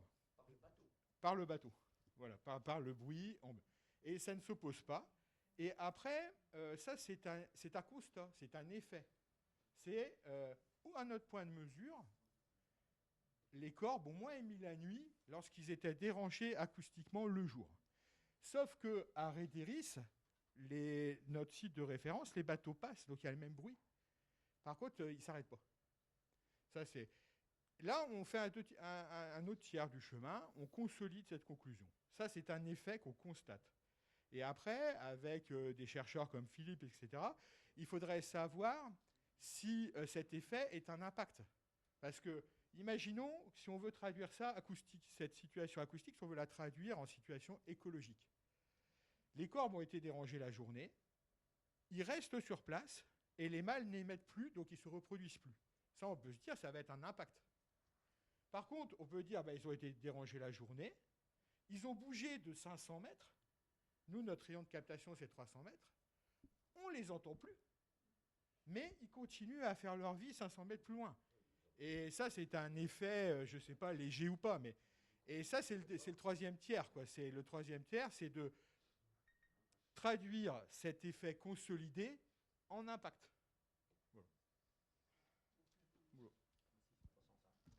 Merci beaucoup, Cédric, pour cette présentation très intéressante. On va pouvoir passer au temps d'échange, questions-réponses. On propose que ce soit les questions sur le chat qui soient posées en premier. Vincent? Alors, est-ce qu'on m'entend? Non, on ne m'entend pas. Si, là on m'entend. Alors, on avait une question donc par rapport à la première présentation de Cinéo fait par Pierre Trapp, donc il disait comment caractériser la différence entre la couverture sonore du bruit corbe-mérou et leur absence.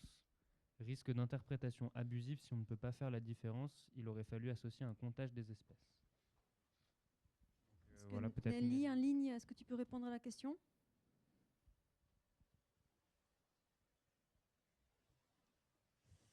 Non, Cinéo a disparu. Question suivante, s'il te plaît. Donc, je passe peut-être plutôt une question pour Star Réseau de Eric Delmas. Je n'arrive pas à bien comprendre sur quelle base... Allô? Ah. Oui? Oui, Nelly? Ah, c'est bon, ça marche?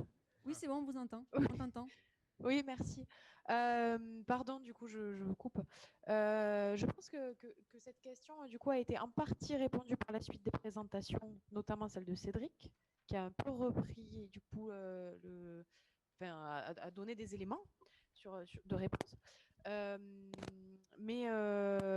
Mais en gros, oui.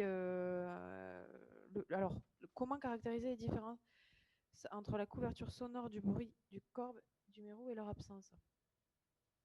Est-ce que monsieur Trapp est là? Est-ce qu'il peut préciser peut-être sa question? Monsieur Trapp est-il toujours avec nous? Oui, bonjour. Oui. Bonjour. Oui, bonjour. J'ai simplement repris vos propres termes en commentaire en direct et j'ai été frappé sur deux diapos successives sur la sémantique d'interprétation de la conclusion. Sur une diapo, donc vous disiez bien que il y avait qu'on ne pouvait pas caractériser si c'était simplement une absence ou une couverture.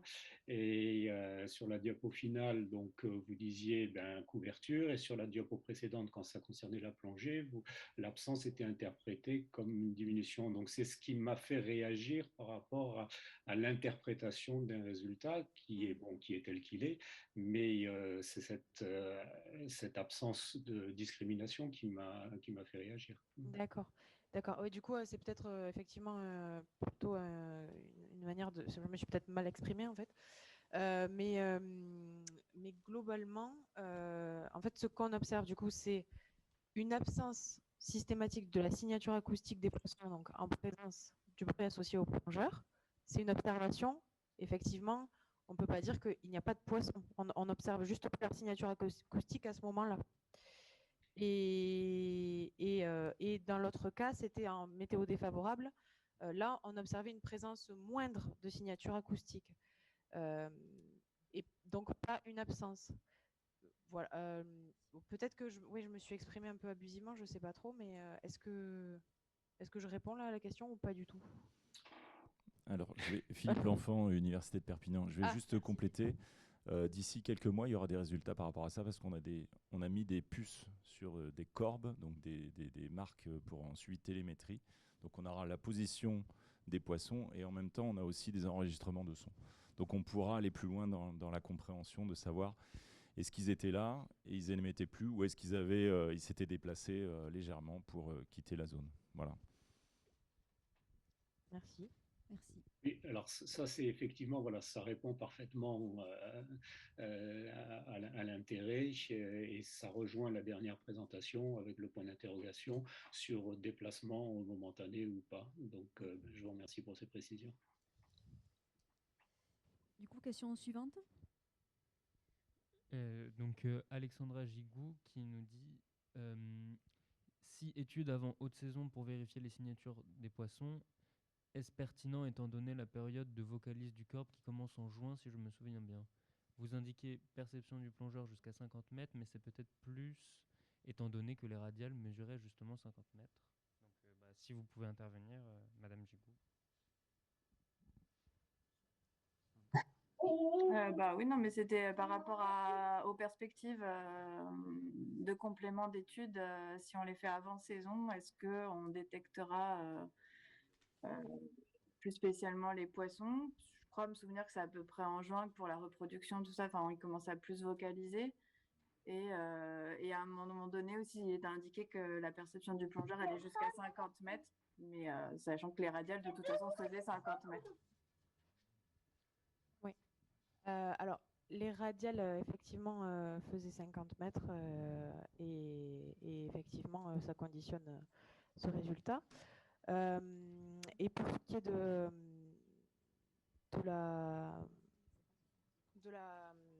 la perspective proposée, en fait, c'est juste parce qu'en saison hors plongée, en fait, la signature acoustique, nous, on était... Alors, évidemment, au moment de la reproduction du corbe, il va émettre plus de bruit. Sur les signatures acoustiques des poissons présents, nous, on n'était pas forcément que sur la problématique de la reproduction. C'était vraiment la présence du poisson qu'on essayait d'observer. Et du coup, l'idée, c'était de voir justement en période où il y a moins de plongée, est-ce que cette signature acoustique était plus forte finalement que dans la période, enfin plus forte, était plus entendable en tout cas, que dans la période où il y a de la forte plongée. C'était vraiment la corrélation avec la plongée qu'on cherchait à aller observer et pas forcément la reproduction du poisson, même si évidemment le poisson sera plus bruyant à cette période-là. Ok, merci. D'accord, merci. On va passer peut-être aux questions plutôt pour Star Réseau. Donc il y avait Monsieur Delmas qui n'arrivait pas bien à comprendre les conclusions et les recommandations qui avaient été établies. Donc peut-être que vous pouvez prendre la parole pour préciser votre question. Oui, bonjour. Bon, comme je suis en distanciel, j'ai une liaison qui est assez mauvaise. Je ne sais pas si vous m'entendez. Oui, on vous entend. D'accord, très bien. Oui, j'ai trouvé les conclusions On vous entend plus. de l'étude de Star Réseau. On va dire pas très connecté, mais j'ai du mal à voir le lien entre ces conclusions et les recommandations, surtout au vu des données d'observation qui ont été recueillies dans l'étude. Parce que ça soit au niveau des gorgones ou des poissons, j'avais l'impression qu'au contraire, les observations ne semblaient pas être pertinentes par rapport aux conclusions qui ont été mises en avant.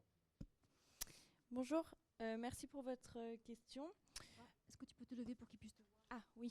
La caméra, ils sont derrière. Voilà. Ok. Donc merci pour votre question. Donc c'est vrai que je suis passée un peu vite peut-être sur les slides concernant les conclusions.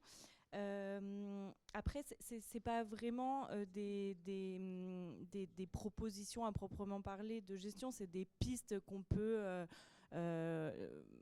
envisager pour diminuer les impacts potentiels, mais après ça mérite d'être creusé en fonction des différents sites de plongée. C'est pas applicable de la même manière partout et c'est pas forcément fondé par rapport aux espèces concernées. Donc effectivement, pour ce qui est des gorgones, nous, on n'a pas observé d'impact liés aux plongeurs, mais plutôt des impacts liés au changement climatique avec des vagues de chaleur sous-marine qui sont de plus en plus marquées.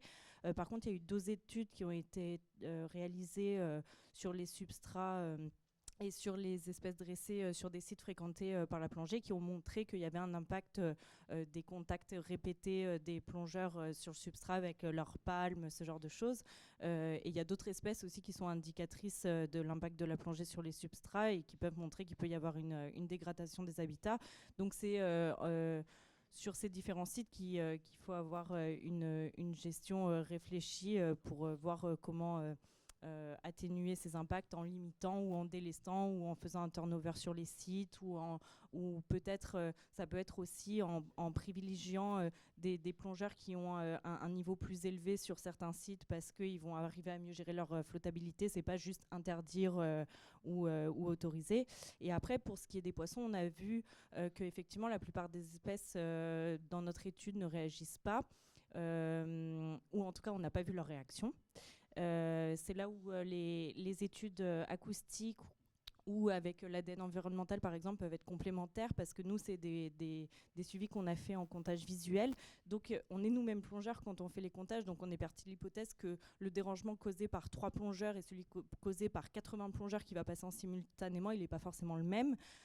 Donc, c'est pour ça qu'on a vu des réactions un comportement de dérangement sur 3 espèces, ce qui ne veut pas dire qu'il n'y en a pas sur d'autres espèces, comme on peut le voir avec les présentations de Cédric pour Chorus, etc.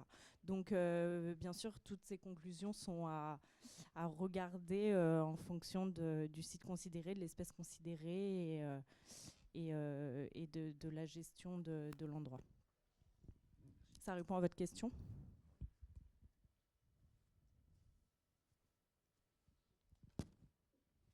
Ok, je vous remercie.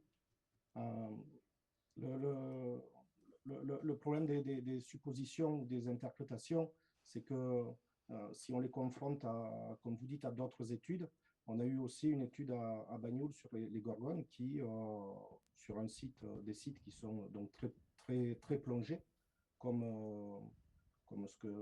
celui que vous avez étudié, où de nouveau, on a quand même eu des impacts très de dire que la plongée a un impact vraiment significatif sur le milieu. Ça me semble aussi être une des conclusions qui a été mise en avant par 2 autres études là, qui ont été présentées.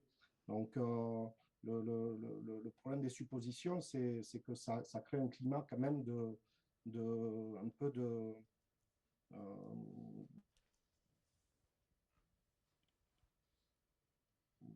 désigner un peu la plongée, les plongeurs comme responsables de dégradation significative. Donc, je pense qu'il faut quand même faire très, très attention sur les recommandations à ce niveau-là. Oui, juste pour répondre à ça, je suis tout à fait d'accord avec vous et c'est bien pour ça que pour ce qui est de l'impact des gorgones, on a cherché justement à discriminer l'impact du changement climatique et l'impact des plongeurs et qu'on a étudié les vagues de chaleur sous-marine et justement pour montrer que à ce moment-là, notre conclusion, et c'est pas une supposition, c'est que c'est dû majoritairement au changement de température des eaux avec des vagues de chaleur sous-marine de plus en plus fréquentes et non pas aux plongeurs. Donc là, à ce moment-là, on a pu mettre en évidence que ce n'était pas la responsabilité des plongeurs. Par contre, pour le dérangement des espèces, on a fait exprès de suivre les poissons sur un même site avant et après le passage de plongeurs. Donc on peut, et c'est là encore pas des suppositions, c'est ce que nos données nous montrent, voir avec certitude qu'il y a un dérangement. Après, je rejoins ce que disait Cédric. Est-ce que ce dérangement a un impact sur l'espèce? Ça, c'est encore une autre question qu'il faut creuser. Par contre, le dérangement pour certaines espèces, à certains moments, il y est et il peut avoir certaines conséquences en fonction du moment ou de l'endroit de l'espèce qui peut être critique de son point de vue écologique. Mais là, c'est ce qui reste à voir par la suite. Pardon. Merci beaucoup. On a une question dans la salle. Oui, bonjour, moi je suis Jo Vrigens, président de la région Corse FFESSM et je représente les 475 structures professionnelles de la fédération, donc à peu près 150 dans le bassin méditerranéen. Je n'ai pas de questions. Par contre, je veux rentrer dans la partie échange. Je suis un peu étonné, donc d'abord félicitations aux 4 intervenants pour les données fort intéressantes qui en sortent. Peut-être intéressant de superposer quelques études, surtout celles avec les bateaux acoustiques et celles des plongeurs. Donc bravo pour le travail. Première chose qui m'interpelle, c'est les décibels. Je suis un peu étonné qu'en zone d'inquiétude, on a un minimum de 95 décibels, tout en quiétude minimum, tout en sachant que la norme française pour les écouteurs et baladeurs maximum son à fond est de 95 décibels. Je pense qu'il y a un souci de virgule. Que 130 décibels correspond à un avion, à un grand avion qui décolle, et 140 décibels à une grenade qui explose. Donc, quelqu'un qui tape sur une bouée pour faire un aller-retour, s'il fait 140 décibels, ça devient dangereux, quoi. Donc, il y a peut-être une virgule quelque part. Alors, ouais, votre remarque, elle est tout à fait pertinente. Voilà, et il n'y a pas d'erreur de virgule. Il y a les décibels. C'est une quantité de son par rapport à une référence. Et il se trouve que dans l'air et dans l'eau, la référence n'est pas la même. Donc, quand on dit, par exemple, 10 décibels dans l'air, c'est est-ce qu'on est 10 fois plus grand que 20 micropascales. Et quand on dit 10 décibels dans l'eau, c'est est-ce qu'on est 10 fois plus grand que 1 micropascal. Donc, votre inquiétude, elle est légitime. Et nos données ne sont pas fausses. Voilà. Parce que donc tout va bien. Voilà, c'est parce que quand on entend dire 140 décibels à 140 décibels, c'est ce qu'il faut juste retenir. Sourd, hein. Ce qu'il faut juste retenir, et ça, croyez-nous sur parole, mais on fait le boulot, c'est le bruit ambiant dans l'océan. Si on veut une valeur, c'est 100 dB. Parce que c'est 100 dB référencé à 1 micropascal. Et donc le silence, on va dire que c'est 100.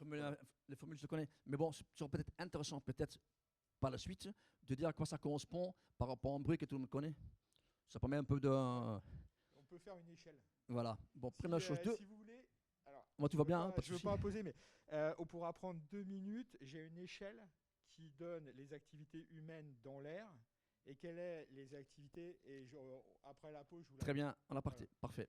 Deuxième chose, oui, je ne mets pas en doute les résultats de toutes les études, que ce soit Starezo, que ce soit les bruits. Il y a quoique encore entre l'étude 1 et l'étude 3, c'est assez antagoniste sur le résultat. Par contre, je suis un peu dérangé par le côté négatif qu'on peint en général sur les plongeurs. Il dérange, il fait fuir les poissons, il touche, etc., etc. Parlons du corbe et du mérou. Pourquoi aujourd'hui, sur le site de plongée, il y a autant de corbes et autant de mérous. Mais tout simplement parce qu'il y a un moratoire sur 2 espèces. Les plongeurs ne le dérangent en rien. Ou ils aiment le son. Je ne suis pas allé jusqu'à là.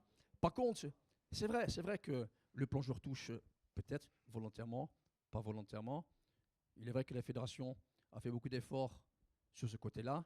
Depuis 2013, dans toutes les formations plongées, il y a une partie bio. Et depuis 2014, dans les formations de cadres, il y a même une épreuve qui concerne le guide des palanquets. Pardon, c'est moi qui l'ai mis en place.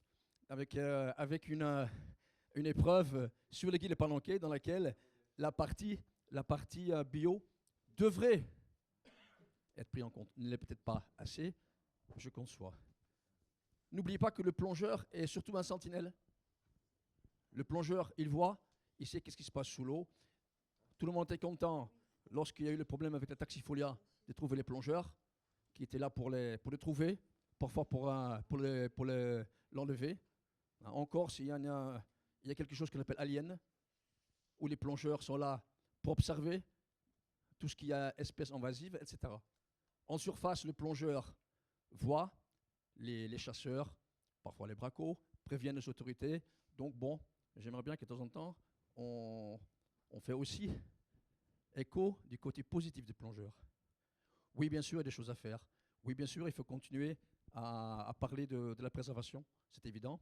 Il faut continuer des formations sur l'équilibre et la raison.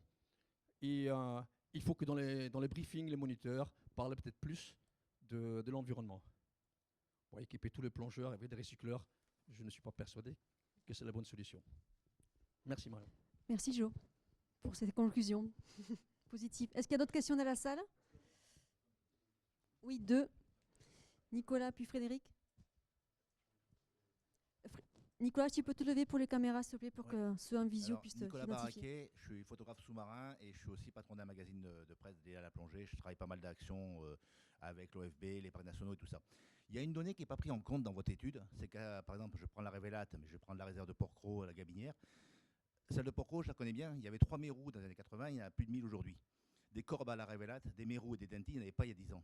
Donc l'évolution du nombre d'espèces est liée au phénomène des réserves, mais aussi, est-ce que l'évolution est freinée par les plongeurs? Je n'en suis pas convaincu, et cette donnée n'est pas prise en compte. Vous dites, sur un instant T, il y avait plus de corbes au mois d'août et moins en septembre. C'est certainement vrai.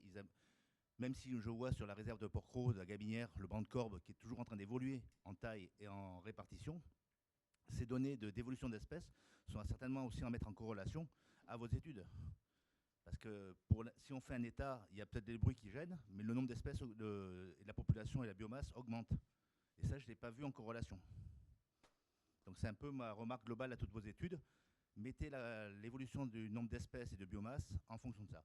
Par contre, la remarque sur les gorgones, c'est très bien. Ça veut dire aussi que les plongeurs sont beaucoup plus respectueux qu'il y a quelques années, globalement, de toucher le substrat. Une réponse? Laura, tu veux répondre ou globalement? Oui, merci pour votre remarque. Alors c'est vrai que si on cherchait à corréler le nombre de plongeurs avec le nombre de mérous sur la Révélate, on verrait que plus il y a de plongeurs, plus il y a de mérous depuis ces dernières années. Mais en fait, c'est pas une corrélation, c'est une évolution parallèle, mais qui n'est pas corrélée entre elles. Après, le moratoire a fait son effet, effectivement, sûrement. Le réchauffement des eaux aussi. Avec une espèce qui est plutôt thermophile et qui s'acclimate bien. Donc c'est effectivement pas un dérangement qui est massif, puisque pour le mérou en tout cas, puisque on voit que la population se porte bien. Maintenant, il peut y avoir des effets cumulés avec d'autres pressions, avec le changement climatique qui peut diminuer les proies, et donc la présence de plongeurs qui, elle aussi, augmente et se démocratise de plus en plus, peut engendrer un stress supplémentaire qui les rend moins résilients à certaines maladies, à certains pathogènes, ce genre de choses. Donc c'est des effets cumulatifs parfois qu'il peut avoir qui sont à terme. C'est toujours question de voir quand est-ce qu'on franchit le seuil de bascule, quoi. Voilà, mais c'est une remarque intéressante. Merci. Une dernière question par rapport à l'heure et deux dernières questions mais rapides, s'il vous plaît. Peut-être on change de micro pour pas que vous touchiez les mêmes micros. Enfin, geste barrière, pas d'un coup fin. Déjà que vous êtes venu en présentiel, on ne voudrait pas vous contaminer.